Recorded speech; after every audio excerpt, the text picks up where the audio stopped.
I had an older woman come to me once who had a long life, a long and painful and difficult life, filled with intense suffering.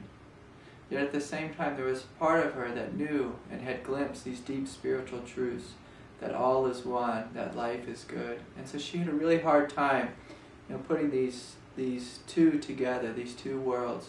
And she said to me, she said, "How do I change my reality?" And so if we want to change our reality, we have to work with it in two ways. And the first way, the most important way, is the traditional way of awakening out of our mind, awakening out of our conditioned beliefs that we have about the past and what the past has taught us. We all know if we grew up in a difficult environment that our lens that we see the world through is going to be conditioned. And so she had a difficult life, and so she was seeing that life was an unsafe and dangerous place. And so one of the ways that I had to work with her was through waking up to her innate beauty, to her innate goodness, to her wonder, to the vastness and the presence and the silence that is here all the time. And if we're going to do this type of work, we have to be courageous enough to be willing to step out of our mind, to put the past down. And what it basically means is we stop believing in the past. We stop believing that the past is the truth. We stop believing in all the opinions and thoughts and beliefs we have about ourselves and come into the direct experience of this moment.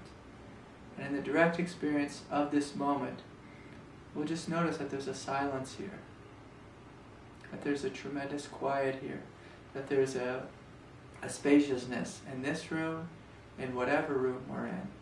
Whether we're looking at the sky, there's a huge and vast spaciousness, or whether we're noticing in our mind that there's a space out of which all of our thoughts arise, and that this space is here all the time.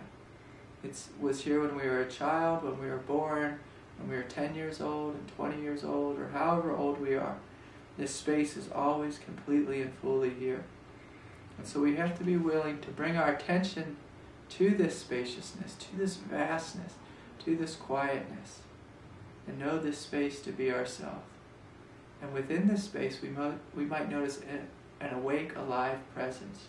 And so we must be willing to get in touch with this awake, alive presence.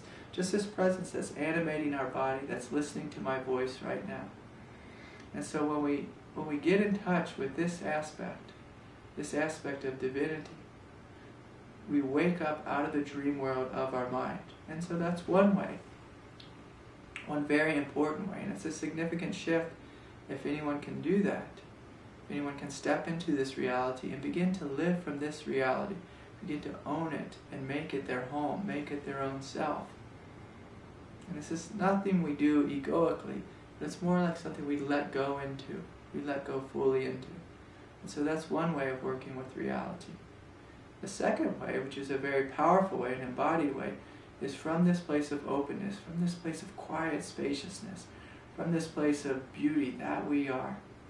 Then we begin to create and work with the creative power of our mind, of our divinity, and begin to recreate our world. Because what we notice is that our thoughts create reality. Our thoughts influence reality. And reality morphs around how we think about life. Of course, and this becomes powerful if we can do this in a conscious way. So if we can wake up to the truth and the goodness and wonder of who and what we are. And of course, to do that, it may require that we do healing work. We may have to let go of our victim consciousness. We may have to deeply heal the part of us that has been taught that we are victims in this world, and know that who and what we are is indestructible light, indestructible love, indestructible presence, and that this presence outlives this body, outlives all bodies, outlives all manifestations. And so we get in touch with this. And if we notice there's any victim consciousness going on or any wounds going on, we heal them. We meet them with total love, total kindness, total compassion, and allow ourselves to grieve the past and let go of it. And then from this place, this place of perfection, of openness, of spaciousness, it's also a place of infinite possibilities. In quantum physics, they call it the 0 point, from this place of infinite possibilities, because that's what we truly are. If it's true that we are one with the mind of God, and we are also one with the infinite manifestations, infinite possibilities. And so from this place, when we get to this 0 point, through healing ourselves, through emptying out all the collective conditioning we've taken on, through letting go of the past and coming fully into the present moment, then we can look out at our future, we can look out at the present moment and create a future that we like, that we want, that is conscious, that is alive, that is abundant, that is filled with success and happiness and joy and compassion. We can only do this when we fully let go of the past.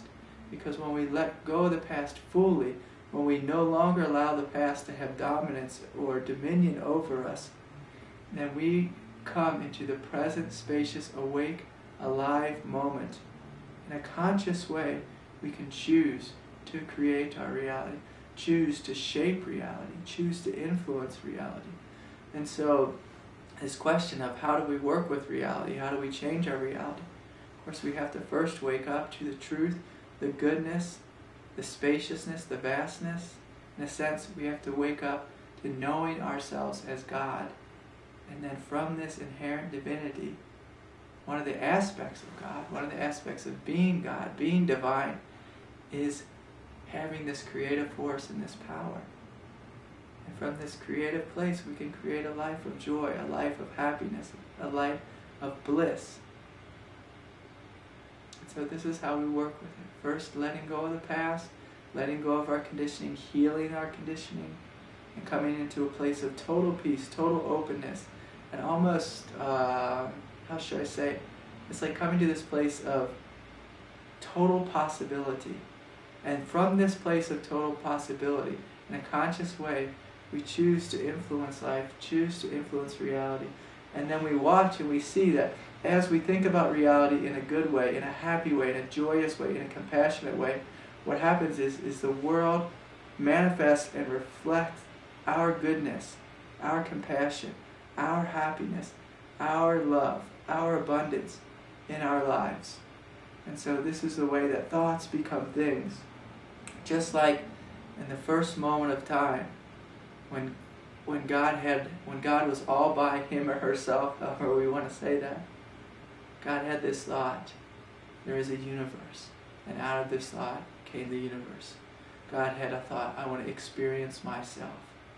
And so God made 6 billion souls on this planet, and then who knows what God has done throughout the rest of the universe. And as the mind of God had a thought, we came into creation. Life came into creation. This whole world came into creation. And so we see in the mind of God, there's infinite possibilities. And because we are in no way separate from God, because we are made in the image and likeness of God, and we too have this ability to create reality, to influence reality, to influence the causes and conditions of this world, of this life. And so it's a beautiful thing to begin to play with. It's a beautiful thing to become awakened to become embodied in this truth. And we become quite powerful. And again, not in some egoic way do we become powerful. We become powerful in our God self, in a masterful way of creating a reality that's beautiful, that's loving, that's kind.